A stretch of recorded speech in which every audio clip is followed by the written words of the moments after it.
विद्यार्थ्यांनो, हा पहा कागद आहे. त्या कागदाची ही एक बाजू आणि ही एक दुसरी बाजू, ही तंतोतंत पहा इथं एकावर एक ठेवलं तर तंतोतंत जुळतात. म्हणजे त्यांच्यावरनं तुमच्या लक्षात येईल की ही दोन्ही यांची लांबी कशी आहे, समान आहे. म्हणजेच गणितामध्ये काय म्हणतात त्याला, एकरूप. तर आता आपल्याला रेषाखंडाची एकरूपता पाहायची. हा पहा रेषाखंड AB, रेषाखंड PQ, रेषाखंड LM आणि इथं दिलेला आहे, घेतलेला आहे रेषाखंड ST आणि रेषाखंड MN. आपण कर्कटकच्या साहाय्याने यांची लांबी कशी आहे ते पाहू.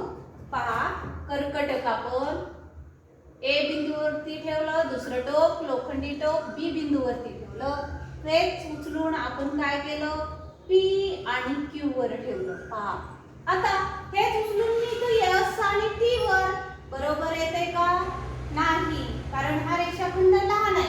आता PQ वरचं तेच काय केलं, लोखंडी पोलादी टोक आपण काय केलं, L वर ठेवलं आणि दुसरं M वर. तंतोतंत जुळतात. म्हणजे याच्यावरून तुम्हाला लक्षात येईल की हे रेषाखंड कोणते रेषाखंड, AB, PQ आणि LM कसे आहेत, एकरूप आहेत. आता हे पाहू आपण. ST, S वरती ठेवला आणि T वरती, तेच परत ठेवलं MN वरती, बरोबर तंतोतंत जुळलेले आहेत. म्हणजे आपण मोजपट्टीवर जर याचं माप पाहिलं तर याचं माप किती आहे, 4 सेंटीमीटर आहे. कशाचं, STचं. रेख STचं माप किती आहे, 4 सेंटीमीटर आणि MNचं मापही किती आहे, 4 सेंटीमीटर.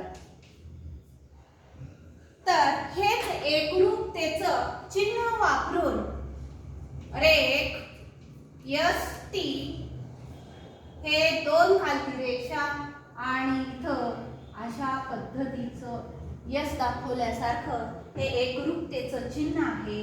रेख ST एकरूप, रेख MN असं वाचतात.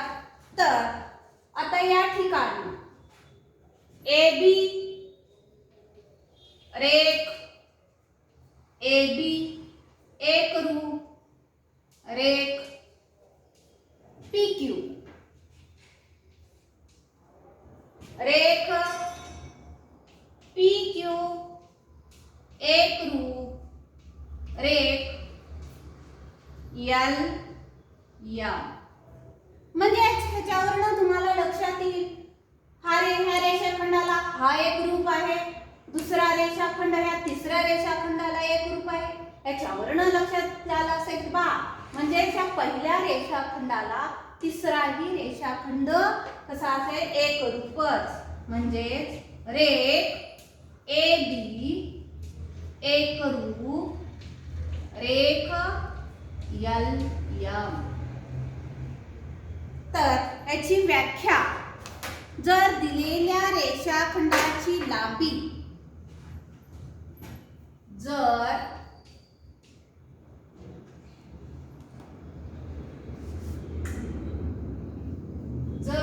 दिलेल्या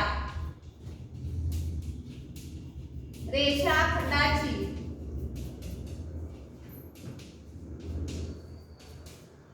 लांबी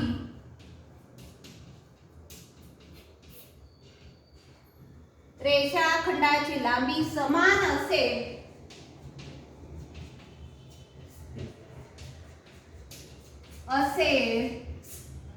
तर ते रेषाखंड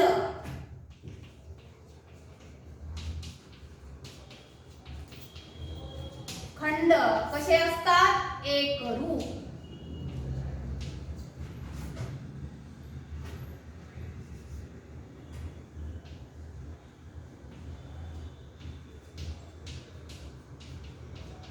ही एकरूप रेषाखंडाची व्याख्या आहे. आणि लक्षात ठेवा, माप समान असेल की रेषा रेषाखंड कसे असतात? एकरूप असतात.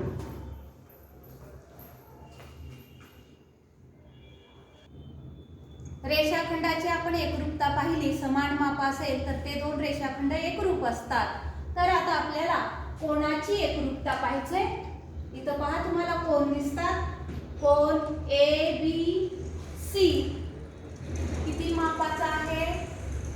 35 अंशाचा आहे. कोण एन आय टी आणखीन एक कुठे दिसतो का? पहा कोण इथं 35 अंशाचा आहे आणि इथं पण 35 अंशाचा आहे. इथं तुम्हाला विचारलेले दिलेल्या कोणाचे निरीक्षण करून समान मापे असणाऱ्या कोणांच्या जोड्या लिहा. आता हा एक कोण 35 अंशाचा आहे, इथं एक कोण आहे म्हणजे ह्याची माप समान आहे. इथं 90 अंशाचा कोण आहे, आणखी कुठे इथं 90 अंशाचा कोण आहे, म्हणजे हे दोन्हीही कोणांची मापे समान आहेत. आता इथं 100 अंशाचा कोण आहे आणि इथं पण 100 अंशाचा कोण आहे. तर समान मापे असणाऱ्या कोणांच्या आपण जोड्या लिहू. कोण ए बी सी बरोबर कोण कोणता आहे 35 अंशाचा? S P M. दुसरा कोण 90 अंशाचा? कोण एन आय टी बरोबर किती अंशाचा? 90 अंशाचा. S R I. कोण एस आर आय. परत तिसरा कोण किती अंशाचा आहे? 100 अंशाचा आहे. कोण पी टी क्यू बरोबर कोण कोणता? R T S. कोण आर टी एस. इथं पहा तुम्ही.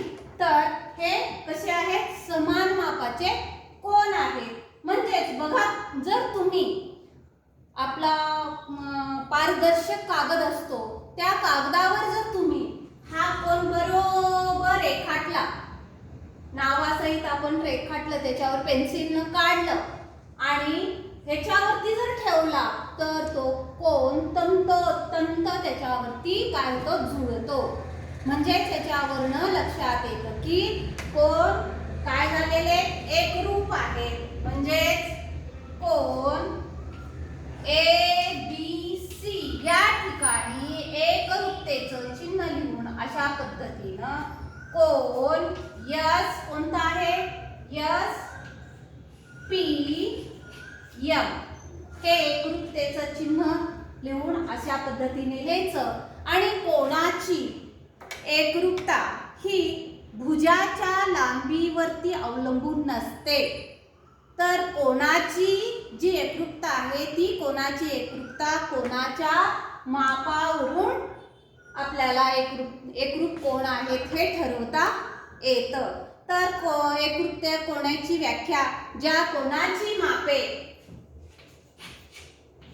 ज्या कोणांची मापे कशी असतात? समान असतात.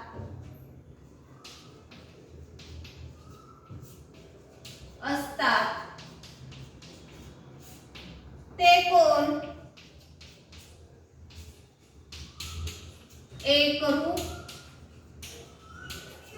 असतात. कसे असतात कोण? ते कोण एकरूप असतात. हे लक्षात घ्या. तर या ठिकाणी एकरूपतेचं चिन्ह अशा पद्धतीनं काय करायचं? कोण एकरूप असलेले दाखवायचे. या ठिकाणी कोण एकरूप दाखवत असताना इथं फक्त कोणच चिन्ह द्यायचं आणि एकरूप कोण माप समान असतील तर एकरूप कोण दाखवायचे.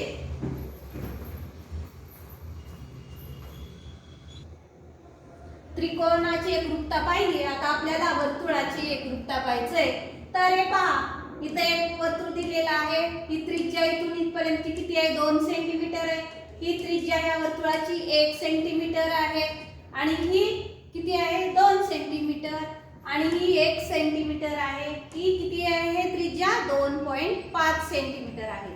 तर पहा, आता इथं हा वर्तुळ आणि हा वर्तुळ तुम्ही जर कागदावरती काढून त्याच्या जर चकत्या काढल्या कापून कात्रीनं वगैरे आणि त्याच्यावर ठेवलं तर हा वर्तुळ ह्या वर्तुळावरती म्हणजे ए हा वर्तुळ सी या वर्तुळावरती जर ठेवलं तर तंतोतंत जुळतो. तर हा ई तर 1 सेंटीमीटरचा आहे, बी हा वर्तुळ आणि इथला हा काढलेला आपला डी चा हा वर्तुळ सुद्धा 1 सेंटीमीटरचा आहे. हे सुद्धा चकत्या जर काढल्या तर तंतोतंत जुळतील आणि हीच चकती ह्याच्यावरती ठेवली तर तंतोतंत जुळेल का? नाही. आता इथं पहा 2.5 सेंटीमीटरचा हीच ठेवली इकडे चकती काढून तर नाही जुळणार. म्हणजे तुम्हाला लक्षात येईल की हे दोन त्रिकोण वर्तुळ एकरूप आहेत आणि हे दोन वर्तुळ कसे आहेत? एकरूप आहेत. आपल्या घरी पहा वाट्या असतात, वाट्याचा वर्तुळाकार वरचा गोलाकार असतो आणि ती जर एकावर एक समान ठेवली तर तंतोतंत त्या वाट्या काय होतात? जुळतात. ताटली म्हणा किंवा डबे सारखे तुम्ही काय करा, एक सारख्या आकाराच्या जाडी सारख्या असणाऱ्या बांगड्या गोळा करा, जाडी समान आणि वेगवेगळ्या आकाराच्या. त्या एकमेकावर कोणत्या तंतोतंत जुळतात ते पहा. म्हणजे त्या ज्या तंतोतंत जुळतात बांगड्या त्या एकरूप असतात हे लक्षात ठेवा. तर एकरूप वर्तुळाची व्याख्या ज्या वर्तुळाच्या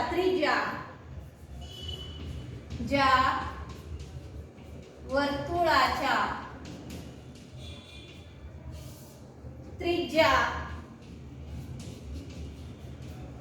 कशा असतात? समान असतात.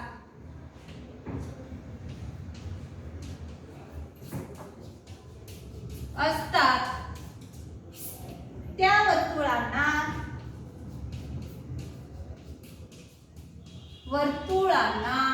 एकरूप म्हणतात. एकरूप वर्तुळे म्हणतात. हे व्याख्या लक्षात ठेवा. एकरूप वर्तुळे लिहिलं तरी चालतंय किंवा एकरूप म्हणतात असं लिहिलं तरी चालतंय. हे पहा. तर आपण पुढचा भाग पाहू, काही उदाहरणे सोडवू.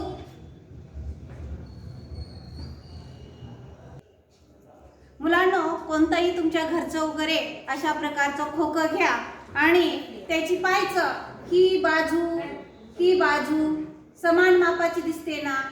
आता ही खोकं कोणत्या आकाराचं आहे? इष्टिकाचित्ती आकाराचं आहे. ही बाजू आणि ही बाजू समान. बघा पट्टी लावून पाहायचं मोजून तंतोतंत जुळते का? म्हणजे ही बाजू आणि ही बाजू कशी आहे? एकरूप आहे. इष्टिकाचित्तीच्या समोरासमोरील बाजू ह्या समान मापाच्या असतात. हे बघा ही कडा आणि ही कडा सारखीच आहे म्हणजे हे सुद्धा कशी आहे? एकरूप आहे. तर तुम्ही या खोक्यालाही ABCD असं नाव देऊन त्याचे एकरूप ज्या कडा आहेत त्या तुम्ही एकरूप कडांची कडा लिहा. आता पाहू कृती दुसरी आहे. खाली दिलेल्या आकारावरून एकरूप रेषाखंडाच्या जोड्या लिहा. इष्टिकाचित्तीची आकृती आहे. आता इथं तुम्हाला दाखवलेले दोन उदाहरण दोन सोडून दिलेले आहेत. रेख AB एकरूप, रेख BC म्हणजेच पहा रेख कुठे आहे? B, A आणि B. एकरूप कोणती आहे?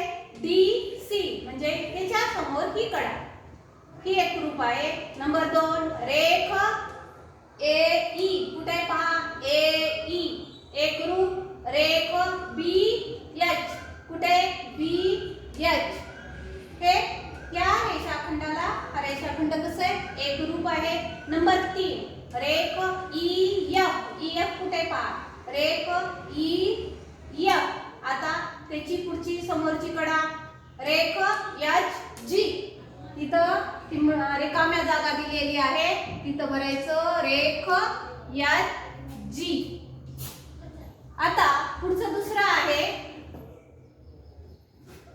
रेख DF.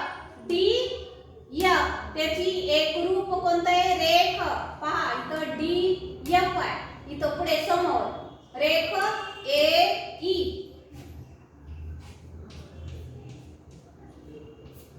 तर हे एकरूप रेषाखंड दाखवलेले आहेत.